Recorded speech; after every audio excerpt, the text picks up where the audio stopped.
Bonjour à tous et bienvenue sur ce webinaire, ce retour d'expérience. Donc c'est le deuxième d'une série autour de la gestion des identités. Nous sommes ravis d'avoir ce retour d'expérience que nous allons avoir ensemble là, pendant une petite heure autour de la société Dexia. Je suis Sébastien Fèvre et j'ai le plaisir aujourd'hui d'accueillir Monsieur Daniel Linlot ainsi que Nicolas Drouot, notre responsable marketing. Je vous laisse de fait échanger ensemble puisque on a organisé ce retour d'expérience sous la forme d'une conversation donc entre Nicolas et Daniel. Vous allez voir, c'est assez interactif, c'est plutôt sympa. Donc, sans plus attendre, je te passe la parole, Nicolas, pour présenter donc, notre correspondant, donc Daniel. Merci Sébastien. Bonjour Daniel. Bonjour à tous. Bonjour. Merci d'être avec nous. Donc, je vous propose de démarrer tout de suite sur le projet que vous avez pu mettre en place au sein de la banque Dexia.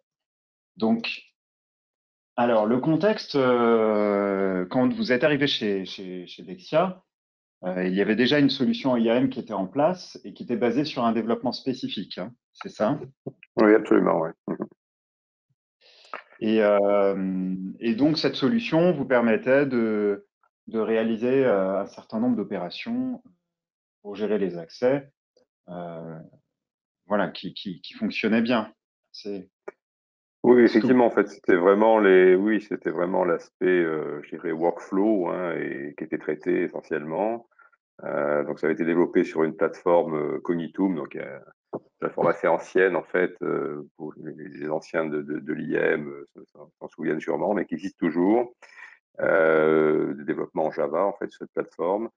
Donc, on avait donc essentiellement la partie workflow et puis la gestion des grandes bases de données, je dirais, des identifiants, des profils, etc. Donc, quelque chose finalement de relativement simple, avec aussi une fonction assez limitée de revue, qui consistait en fait simplement à comparer le contenu de la base IAM avec ce que les personnes étaient censées avoir. Donc voilà, le manager disait effectivement, dans la base IAM, il est indiqué que la personne a tel et tel droit, c'est bon ou c'est pas bon, et ça s'arrêtait là. Il n'y avait pas du tout de vision de la réalité en fait des droits détenus par les personnes dans les différentes applications. Donc, ça restait assez théorique en réalité ces revues.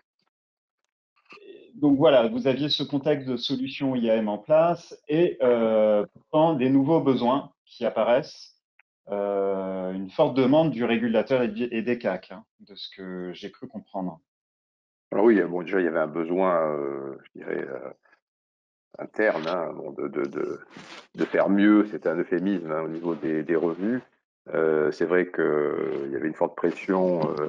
Bon, on est une banque, donc effectivement on est régulé, à l'époque par la BCE d'ailleurs, donc une forte pression de ce côté-là et sur nos commissaires aux comptes pour mettre en place des revues qui soient de vraies revues, c'est-à-dire basées sur les droits réels des utilisateurs, ce dont ils disposent réellement dans les applications. Une problématique de SOD également. Dans la solution en fait en place, la SOD était très limitée, mono-applicative, donc c'était simplement des exclusions éventuelles de profils à l'intérieur d'une application, mais pas de vision interapplicative, ce qui évidemment est gênant, surtout sur des process critiques de paiement par exemple, hein, qu'on connaît bien dans les banques. On avait aussi une volonté, enfin c'était pas forcément une exigence d'ailleurs externe, hein, mais on avait une volonté aussi de simplifier la vision des profils à travers des rôles. Donc le rôle étant, hein, une vision assez fonctionnelle finalement, qui regroupe différents profils pour répondre à une fonction précise à l'intérieur de l'entreprise. On en parlera sûrement par la suite. C'est vrai que c'est un moyen qui nous a permis d'accélérer en fait la prise en main de la nouvelle application qu'on a développée par les utilisateurs. Enfin, on en parlera tout à l'heure certainement. Et également faciliter les revues. Et puis bon, on avait accessoirement une petite problématique, enfin une petite, pas si petite que ça, sur les workflows qui tenait au fait que les demandes d'habilitation finalement pouvaient être émises par des assistantes, par exemple, sans validation du manager. Donc ça nous posait quand même un vrai problème, puisque bon, en toute logique, c'est le manager qui est responsable des outils qu'il met à disposition de ses collaborateurs. Et là, on avait réellement un défaut là-dessus qu'il fallait corriger. Et non seulement ça, mais de ce que j'ai cru comprendre, vous aviez eu un audit assez poussé qui a mis le doigt sur un certain nombre de... outre la pression du régulateur, vous aviez cet audit qui vous a aussi mis le doigt sur un certain nombre de points sur lesquels il fallait... Ouais. Effectivement, oui, bon, ça c'était un petit le cadeau pour mon arrivée. Moi, je suis arrivé chez Lexia en juin 2018. On a eu juste derrière donc un audit diligenté donc par le régulateur, par la BCE en l'occurrence, sur le sujet précis de la sécurité du système d'information. Donc on était en plein, en plein dedans, je dirais. Et ce sont des audits qui sont très très pointilleux, très détaillés sur plusieurs mois. Enfin, je veux dire, bon, c'est pas voilà, c'est pas un petit truc qui dure quelques heures. Et bon, il y a eu évidemment, notamment sur la problématique d'IM. Alors on avait quand même démarré hein, enfin, les réflexions en tout cas sur le sujet. Donc bon, on a pu mettre en avant ces points-là. Enfin, rien n'était en place hein, à l'époque. Mais en tout cas, on avait déjà aperçu le problème et on l'avait déjà adressé, ce qui est d'un moindre mal, si je puis dire. Et il y avait un budget en face, donc, ce qui a permis un peu de calmer les auditeurs, mais ça ressortait effectivement comme un point particulièrement gênant d'avoir ces revues qui n'étaient pas basées sur la réalité des droits dans les applications. Donc effectivement, voilà, vous avez cette montée en puissance du régulateur et des commissaires aux comptes qui vous font vraiment sentir à l'étroit avec votre solution d'IAM. Et donc, ce que vous faites, c'est, première solution que vous envisagez, c'est du coup changer d'IAM pour migrer vers une solution du marché. Et du coup, il y a deux projets qui avaient été initiés successivement, évidemment, pas en même temps, mais qui n'ont pas abouti. Oui, alors effectivement, hein, en fait, on avait fait une petite étude, on avait fait faire une petite étude par un spécialiste du sujet qui aboutit donc à un certain nombre de propositions, dont une des propositions qui était voilà, de changer complètement d'outil, donc de sortir en fait de ce développement spécifique qu'on évoquait tout à l'heure. Alors le contexte effectivement que vous indiquez est exact, c'est-à-dire qu'il y avait eu deux projets précédemment, alors, avant que j'arrive, donc sur les sujets d'IAM qui ont pas abouti. Alors bon, le premier a abouti, mais bon, il a accouché d'une souris et il a traité 1% voilà, des ressources. Enfin bon, c'est devenu un projet technico-technique et on peut dire effectivement qu'il n'a pas abouti. Le second était en cours quand je suis arrivé. Et bon, ça partait dans le mur de la même manière. Bon, pour différentes raisons, mais enfin bon, c'est pas l'objet je pense, pour ce matin, donc je vais pas m'éterniser là-dessus. Mais enfin, donc c'est important dans le contexte parce qu'effectivement, deux projets avortés, bon, c'est toujours un peu compliqué. La vision de la direction générale, disons, elle est un peu traumatisée par tout ça. Donc bon voilà, c'était vraiment ce contexte particulier. Alors ceci dit, donc sur les différentes solutions qui s'offraient à nous, donc les différentes possibilités qui s'offraient à nous, notamment donc opter pour une nouvelle solution d'IAM. Bon, clairement, de toute façon, ça ne réglait pas simplement avec une solution d'IAM, ça ne réglait pas notre problème de revue. Aujourd'hui, il n'y a pas de produit d'IAM sur le marché qui permettent de faire ce qu'on voulait faire en matière de revue et qui permettent de faire d'ailleurs ce qu'on a fait en matière de modélisation de rôle. avec une session de role mining, par exemple, assez importante. Bon, tout ça nécessite des outils spécifiques. Je le précise parce que de toute façon, il aurait fallu, quoi qu'il en soit, un outil supplémentaire à une solution d'IAM standard du marché, je dirais. Et donc, c'est effectivement ce que vous avez fait. Vous avez décidé, après ces 2 projets, déjà de conserver votre solution d'IAM et puis d'ajouter un composant dédié pour la partie Identity Analytics et justement analyser les droits d'accès et pouvoir faire les revues directement. Voilà, tout à fait, c'est ça. Bon, le fait de conserver la solution d'IAM existante, bon, je pense que ça tenait un peu au traumatisme précédent. Clairement, moi, j'étais plutôt pour sortir de développement spécifique, mais bon, la direction générale a préféré, pensant d'ailleurs que c'était plus sécurisant, ce qui est pas forcément le cas d'ailleurs, enfin, même l'inverse. Donc on est parti là-dessus. Bon, c'était pas vraiment, enfin, c'est pas non plus battu là-dessus, c'était pas l'enjeu principal. L'enjeu principal, c'était ces histoires de revues. Et donc c'est comme ça qu'on a fait effectivement l'acquisition du module Brainwave pour encore une fois 2 axes, hein, les revues certes, mais également toute la partie role mining. Donc en fait, pour être plus précis, sur la solution existante en IAM, on a fait faire un certain nombre de développements complémentaires. Bon, je parlais du workflow par exemple tout à l'heure, donc c'est un des points. On a fait modifier les workflows, mais on a fait aussi des développements pour accueillir des rôles déjà, ce qui n'existait pas, donc il fallait bien gérer des rôles, et gérer des rôles en même temps qu'on continuait de gérer aussi un certain nombre de profils applicatifs, et on n'a pas tout modélisé.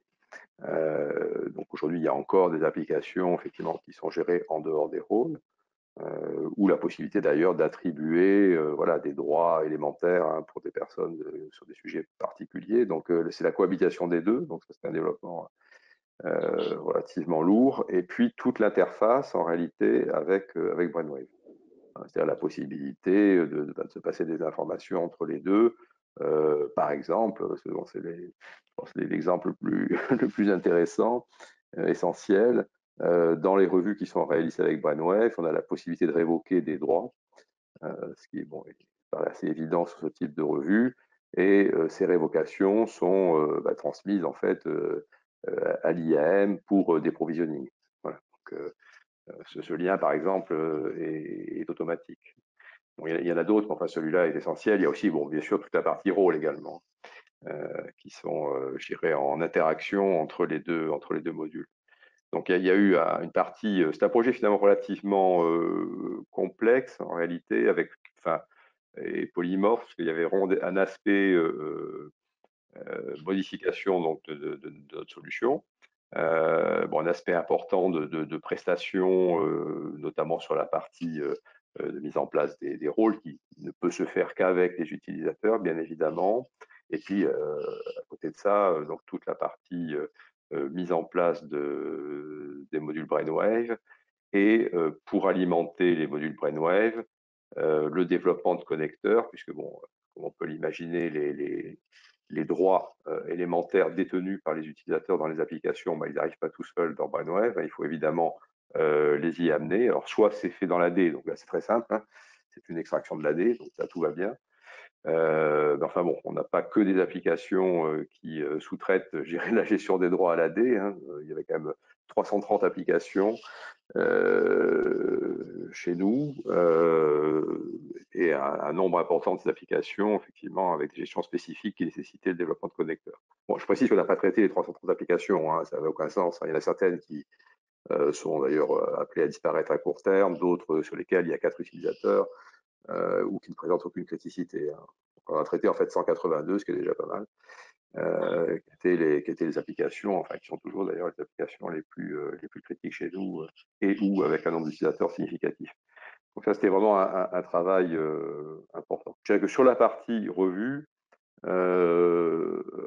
autour de Brainwave, finalement, c'est pas tellement la mise en place de Brainwave qui a été la plus longue et la plus complexe, c'est c'est le développement de ces connecteurs. Alors, c'est pas nous qui l'avons fait, bien sûr, on l'a confié à un prestataire, mais c'est le développement de ces connecteurs, leur mise au point également. Et ça a quand même été assez compliqué finalement, parce que chaque application est spécifique de ce point de vue-là. Mais du coup, alors effectivement, vous avez déjà un peu défriché le sujet pour les deux grandes facettes de projet que vous avez déployées avec Brainwave. Effectivement, la première, c'était la modélisation des rôles, donc modélisation Airback. 182 applications sur les 330 qui sont gérées au travers de rôles. Comment ça s'est passé alors cet aspect role mining? Parce que en théorie, ça peut paraître simple, mais finalement c'est souvent un projet beaucoup plus compliqué que ce qu'il y paraît. Comment ça s'est passé chez Dexia? Alors, je dirais que bon, c'est effectivement, hein, pour avoir eu d'autres expériences IAM dans ma vie, ça peut être monstrueusement compliqué, mais ça peut être aussi très simple. Là, c'est franchement un sujet sur lequel être bien équipé est indispensable. On peut faire du role mining avec Excel, hein, on peut tout faire avec Excel, mais c'est une autre paire de manches. Bon, l'intérêt du module Brainwave là-dessus, c'est que ça permet d'avoir un dialogue assez vivant en fait avec les utilisateurs. Donc, comment on a procédé? En fait, donc là, c'est pareil, on avait une équipe aussi externe hein, là-dessus qui nous a aidés. Donc, il y a eu une phase de préparation des entretiens avec les métiers, en fait, hein, qui consistait finalement à récupérer l'existant en fait, des droits pour les métiers concernés, à les passer donc, dans le tamis du role mining. Et bon, pour ceux qui ont déjà vu ce que ça donne sur l'écran, bah, c'est vrai que c'est assez sympa, puisqu'on voit des regroupements, je dirais, naturels finalement. On voit qu'il y a des groupes de personnes qui ont tous à peu près les mêmes droits. Bon, il y a toujours deux, trois trucs à droite à gauche plus ou moins explicables, mais ça donne déjà une très très bonne idée en fait hein, de ce que l'on trouve sur l'entité considérée. Hein. On ne fait pas ça évidemment sur l'échelle de toute l'entreprise, mais sur des entités limitées à un service ou à une équipe. Donc, il y avait ce travail de préparation et ensuite donc des ateliers qui ont été organisés avec les métiers concernés. Où finalement on arrive avec ce résultat-là, mais c'est interactif, c'est-à-dire que c'est pas quelque chose qu'on a imprimé sur une feuille de papier, mais c'est quelque chose qu'on regarde sur l'écran et qu'on peut faire bouger. Voilà, on peut avoir différentes vues, faire vivre en fait cet élément-là. Et c'est vrai que bon, c'est un moyen, je serais tenté de dire presque ludique, bon, n'exagérons pas, mais presque, qui est intéressant pour les métiers. Hein. On leur parle de leur métier, on leur parle de leurs droits. Ils voient sur l'écran quelque chose qui est pour eux significatif. Il y a eu d'ailleurs des éliminations quasi immédiates de droits anormaux qui ont été réalisés à l'occasion de ces ateliers. Hein. C'est aussi, même si ce n'est pas le but principal, ça permet aussi de voir ce genre de problème. Il peut y avoir d'ailleurs parfois des choses un peu critiques hein, sur des droits anciens qui traînent. Et finalement, il y a eu une itération, c'était assez rapide en fait. On n'a pas eu besoin de revoir les métiers des dizaines de fois. Ça a été assez rapide puisqu'ensuite, nous, on y a eu un travail derrière de notre côté pour modéliser tout ça et revenir avec des propositions. À l'arrivée, bon, je cite de tête, mais je crois qu'on doit avoir 80 rôles ou quelque chose comme ça, donc c'est pas non plus énorme, et de le faire valider par les métiers. Donc ça a vraiment été un très bon, une très bonne expérience. D'ailleurs, j'anticipe peut-être, mais c'est vrai qu'on a fait cette modélisation et ensuite on est revenu, après que tout ça a été mis en production et tourné un certain temps, on est revenu voir les métiers il n'y a pas si longtemps que ça pour enrichir en fait, hein, donc modéliser de nouvelles applications et enrichir les rôles, enrichir le modèle. Et il y a un très très bon retour, c'est-à-dire que on a des utilisateurs qui sont proactifs. Parce que voilà, en faisant tourner tout ça, ils se sont aperçus qu'effectivement, bon, dans certains rôles, on on pouvait rajouter peut-être un certain nombre de choses et pour eux, c'était beaucoup plus efficace. Alors, la raison, c'est principalement parce que déjà, le rôle est parlant, contrairement au profil applicatif, même si, bon, chez nous, les utilisateurs connaissent bien les applications, donc ils ne sont pas trop, je dirais, perturbés par les droits simples dans les applis, mais enfin bon, c'est en général pas très causant, on va dire. Le rôle, on lui donne le nom qu'on veut, c'est une vision fonctionnelle attachée à ce que la personne fait dans l'équipe, donc ça c'est quand même déjà un point fort. Et puis surtout, c'est la compacité, c'est-à-dire que bon, et alors dans les revues, et ça fait d'ailleurs le lien avec la revue, dans les revues, il est évidemment beaucoup plus simple de voir arriver un rôle dont on suppose qu'il est bon, hein, le rôle étant lui-même revu, mais bon, c'est un autre sujet, dont on suppose qu'il est bon, qu'il est exempt de droits critiques, antinomiques, je veux dire, donc la SOD est traitée à l'intérieur du rôle, donc c'est une des choses. Donc on a quelque chose qui est clean, et on compare effectivement une quantité, je dirais, de droits en une seule fois, quoi. Voilà, bon, ça c'est quand même un point très très intéressant. Ça raccourcit de manière significative le travail de revue des utilisateurs, enfin des managers en tout cas. Et donc, cette phase de modélisation de rôle avec les métiers, finalement, ça a permis de ce que vous m'aviez dit, hein, c'était clairement les impliquer, de matérialiser les droits d'accès, les profils, les rôles, en gros, de les faire rentrer dans ce process et de les faire participer. Et ça a rendu les choses beaucoup plus palpables pour eux, ensuite pour la suite, hein, c'est ça? Oui, tout à fait. Je pense que c'est un bon moyen. Enfin, maintenant qu'on a des outils qui permettent de le faire de manière simple, finalement, bon, c'est vrai pour avoir des expériences dans le passé où, encore une fois, on faisait ça avec Excel, etc. Bon, où là, c'était vraiment assez compliqué et c'était plus contraignant qu'autre chose. Je pense que maintenant, avec des outils comme ça, c'est un bon moyen. Alors, je ne sais pas qu'il faille forcément faire la modélisation par rôle, hein. Enfin, moi, je suis assez fan de ça, mais bon, ça, c'est mon point de vue personnel. Mais je pense que c'est un excellent moyen, au démarrage d'un projet comme ça, d'impliquer les utilisateurs dès le départ, hein, parce que bon, l'IM sans les utilisateurs, ça n'existe pas. Ils sont au cœur de la problématique, hein, très clairement. Donc, ça permet de les embarquer dès le début. Sur du concret, quoi. Donc, à la limite, on évite les shows où on explique devant un parterre de 2000 personnes les trucs super intéressants qu'on va faire. Là, on est tout de suite sur le terrain avec eux, à leur parler de leur métier. C'est quand même très efficace, quoi, de ce point de vue-là. Donc, rien que pour ça, déjà, je dirais, bon, c'est une entrée en matière plutôt intéressante. Ouais, voilà, enfin, ouais, un double effet vertueux. D'une part, vous simplifiez votre gestion des droits d'accès puisque vous passez par des rôles plutôt que des droits éparpillés. Et en parallèle, vous réussissez à plus facilement impliquer les gens, les opérationnels, les équipes, sur cette partie de gestion des droits d'accès. Et Ouais. donc après, vous avez mis en place la partie revue. La revue des habilitations, et donc vous avez choisi deux axes finalement, une forme de revue croisée, des revues par des managers, mais aussi des revues par les responsables d'application. Oui, tout à fait. En fait, alors, clairement, la revue par les managers, alors elle est intéressante, la revue par les managers, parce qu'elle permet de détecter éventuellement des droits qui auraient été attribués en dehors du circuit, hein. Donc ça, c'est bien. Après, ça s'arrête là, parce que le manager, c'est lui qui a demandé les droits, donc quelque part, il est jugé parti, quoi. Donc il est en train de regarder si les droits qu'il a demandés pour son collaborateur sont bons. Donc ils le sont. Donc ça se limite finalement enfin c'est pas rien, hein, mais son apport en fait dans la revue se limite à vérifier que dans les applications il y a bien ce qui a été demandé, rien d'autre, mais pas si ce qui a été demandé est finalement fondé.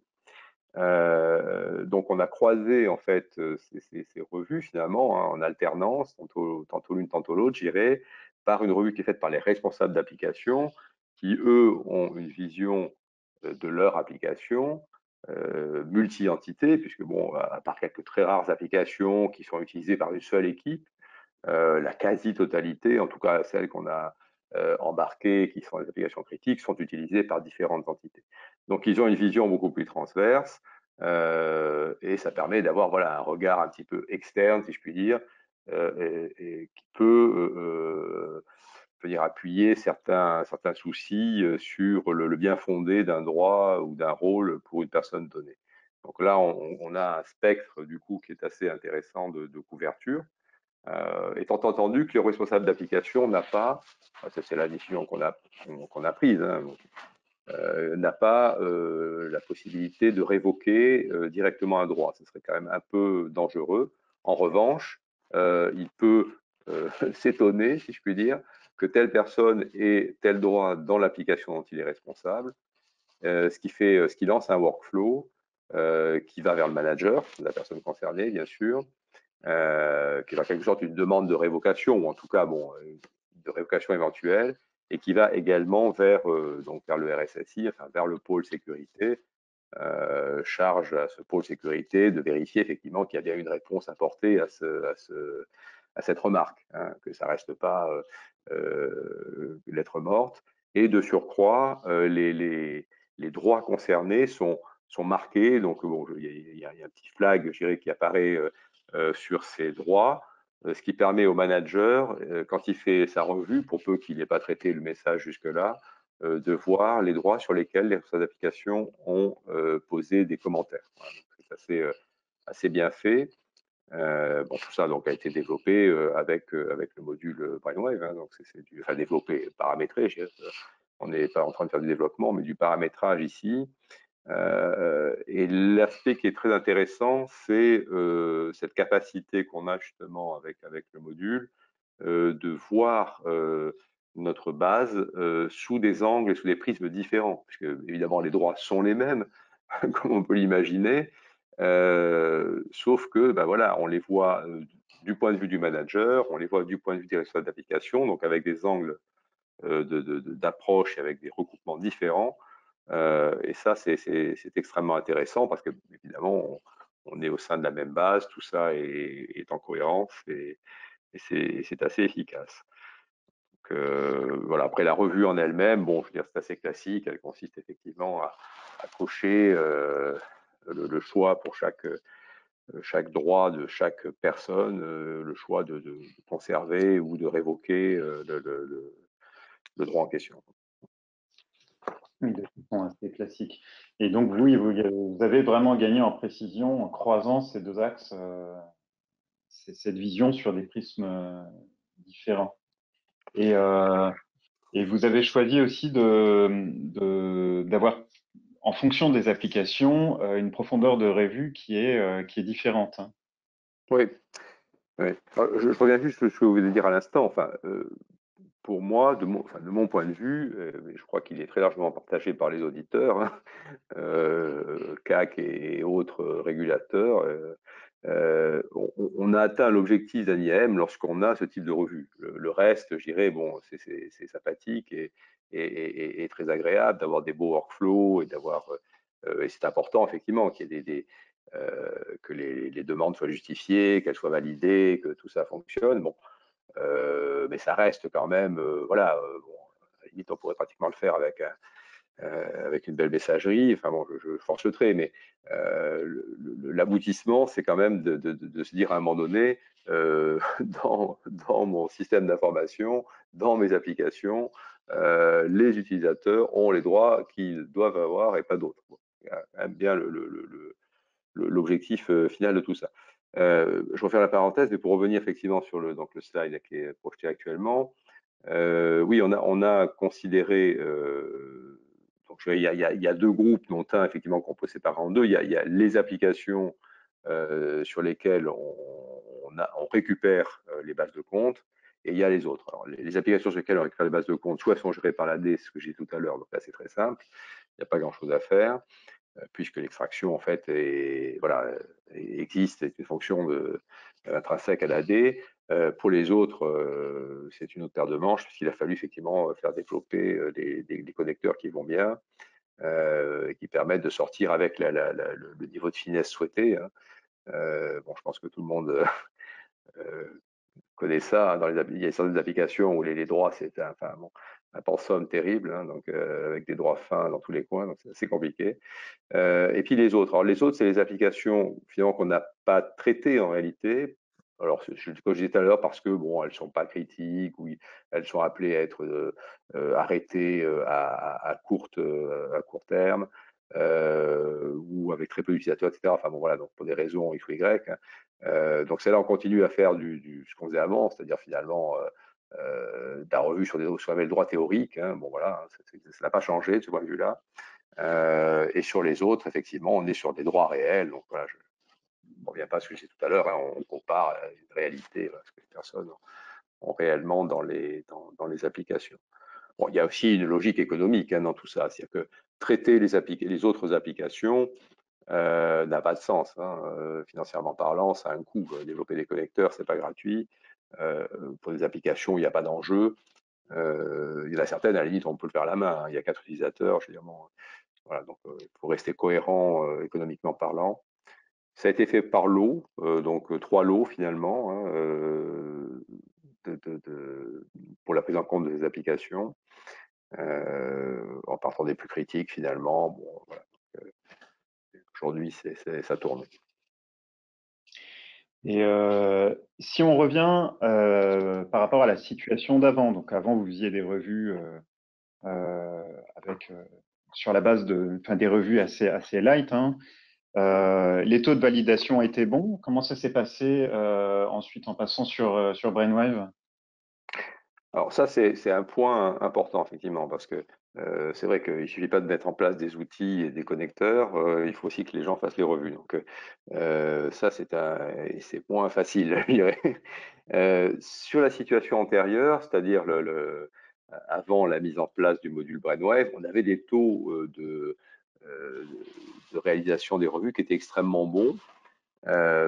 Pourtant, sur des fréquences, à l'époque, on avait quand même moi, je me souviens en arrivant, j'avais trouvé ça quand même un peu fort. Sur les applications les plus critiques, c'était une revue mensuelle. Bon, voilà, donc, alors là, on se dit, bon, une revue mensuelle, alors, et avec des taux donc extrêmement bons. Bah oui, alors pourquoi? Bah, parce que vous rentriez dans l'application, enfin, chaque mois ou chaque trimestre, pour celles qui étaient moins critiques, donc les managers recevaient un mail avec un lien, on clique sur le lien, on arrive sur l'écran, on a une liste des personnes avec leurs droits, et en bas, on a validé. Bon, bah, qu'est-ce que je fais? Je clique sur valider. Hein, voilà, j'ai fait ma revue. Bon, ça m'a pris 30 secondes. Donc, alors, je ne dis pas que tout le monde procédait ainsi, hein, parce qu'il y avait évidemment la possibilité de regarder chaque droit, de demander des révocations, etc. Mais par défaut, contrairement au paramétrage qu'on a mis dans Brainwave, où il faut cocher, enfin prendre une décision pour chaque droit, c'est-à-dire qu'est-ce que j'en fais, je le garde ou je le garde pas, c'est quand même autre chose. Là, il suffisait de cliquer en bas sur valider, c'était parti. Ça explique très largement les taux que nous avions.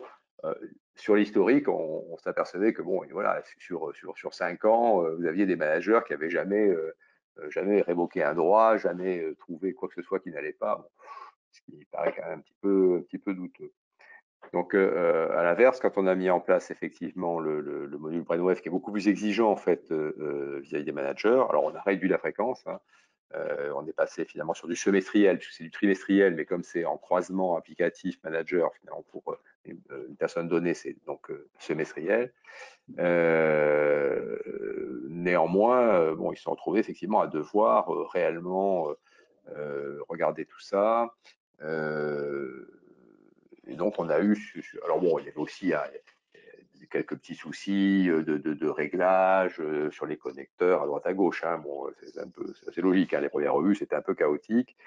Il a fallu voilà, beaucoup leur tenir la main, je dirais, aux managers, les assister. Les rôles ont aidé. Hein. Ils sont aperçus finalement plus il y avait de rôles, donc plus c'était compact, hein, ce que j'ai dit tout à l'heure, donc finalement moins il y avait de travail à faire, hein, parce que c'est concret, c'est réel, hein, ça, facilement vérifiable, je dirais. Et on est arrivé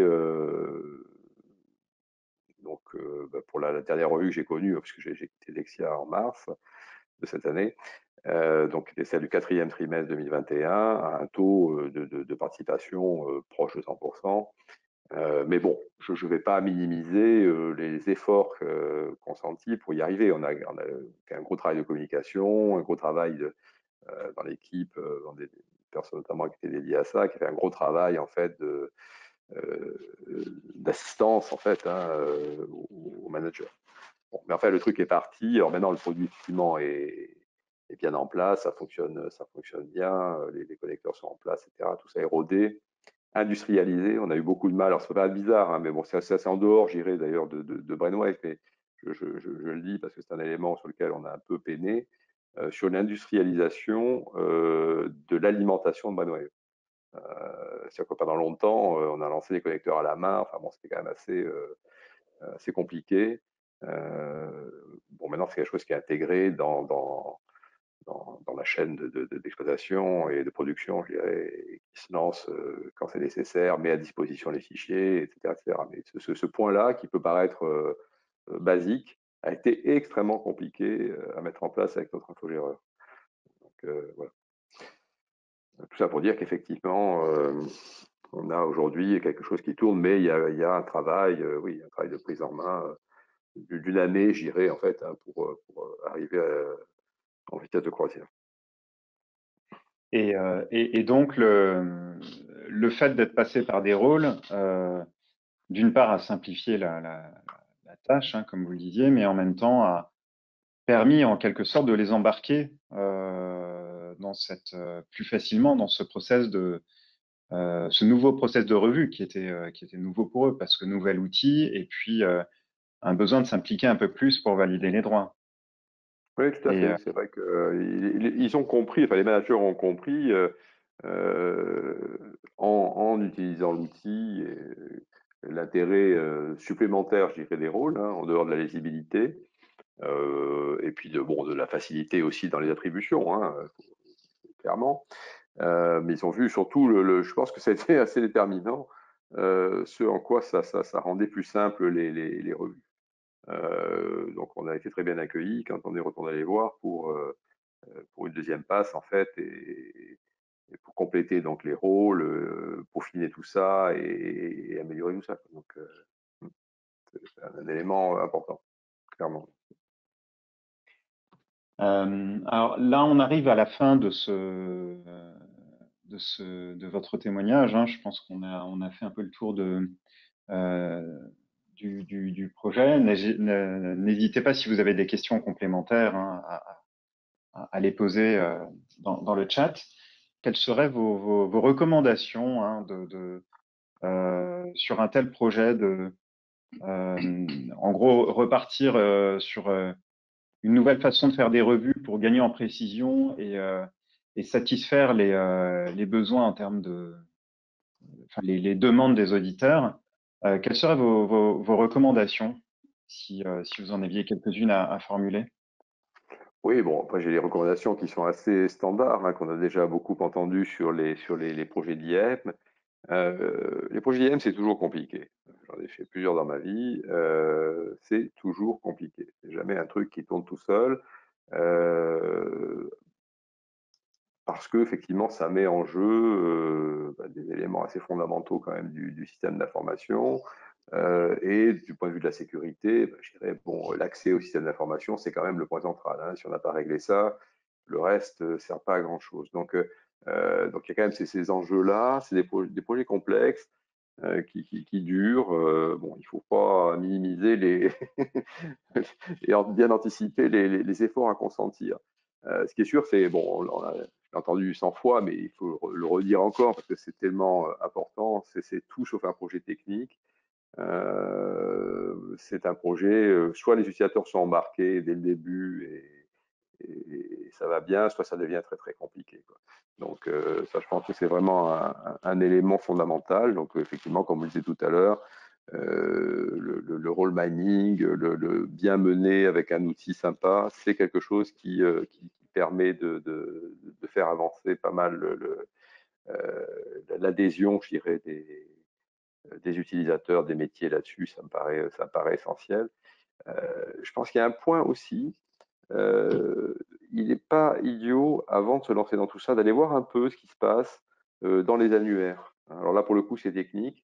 mais allez voir ce qui se passe dans votre Active Directory. Parce que souvent, dans les Active Directory, il y a des trucs pas très clean. Et à un moment donné, ça va revenir, ça. C'est quelque chose qu'on va forcément avoir à traiter ou à contourner à un moment donné du projet. Alors, ça, c'est un point, pour le coup, là, celui-là, encore une fois, qui est vraiment technique, mais qui me paraît essentiel. Hein. C'est quelque chose auquel il faut penser. On l'oublie parfois, et c'est un peu l'épine qui arrive et qui coûte cher, parce qu'elle n'est pas prévue, parce que ceci, parce que cela. Et puis parce qu'on est tributaire, là pour le coup complètement de l'informatique, clairement. Et puis bon, on touche quand même à quelque chose qui est sensible, hein, c'est le moins qu'on puisse dire. Voilà. Donc,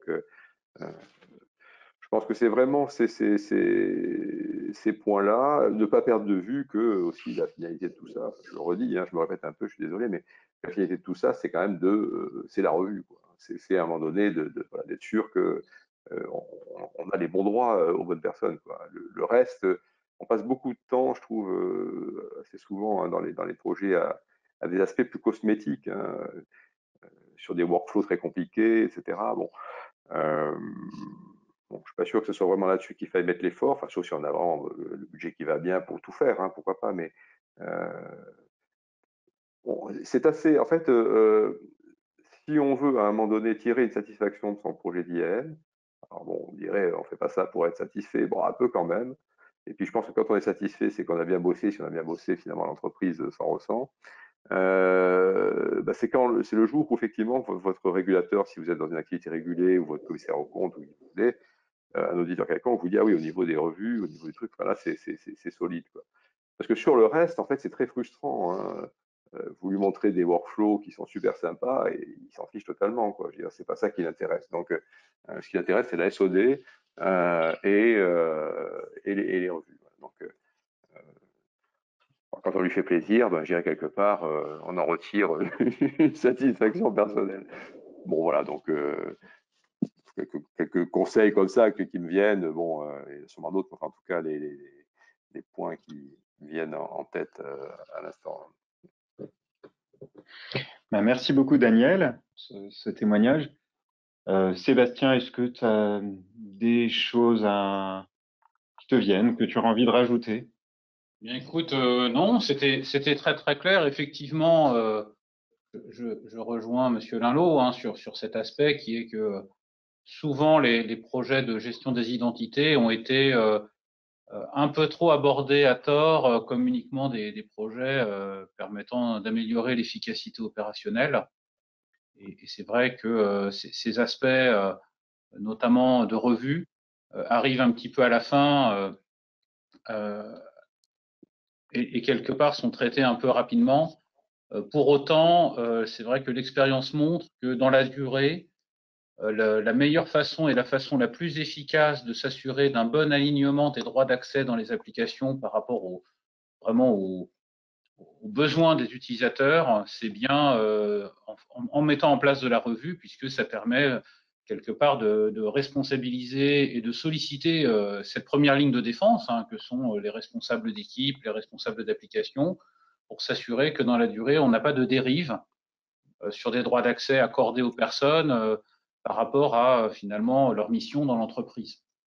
Et pour que ça, ce soit un succès, eh bien, ma foi, il faut que les revues se déroulent correctement, que les informations présentées soient pertinentes. Et donc, c'est là effectivement que prend quelque part tout son sens, hein, cette logique de dire à la fois je vais aller faire en sorte de construire des rôles pour que l'on comprenne vraiment la signification de ce que l'on accorde aux personnes et de venir travailler un peu plus en profondeur dans les interfaces de revue pour venir présenter les bonnes informations, tantôt pour effectivement s'assurer d'un alignement en restant un peu macroscopique, hein, et puis tantôt en allant vraiment au bout du bout, notamment lorsqu'on est sur de la ressource critique, pour s'assurer qu'on a effectivement qu'on respecte bien finalement les demandes ou en tout cas les exigences de la plupart des référentiels de sécurité sur tout ce qui est respect des principes de moindre privilège et de séparation des tâches.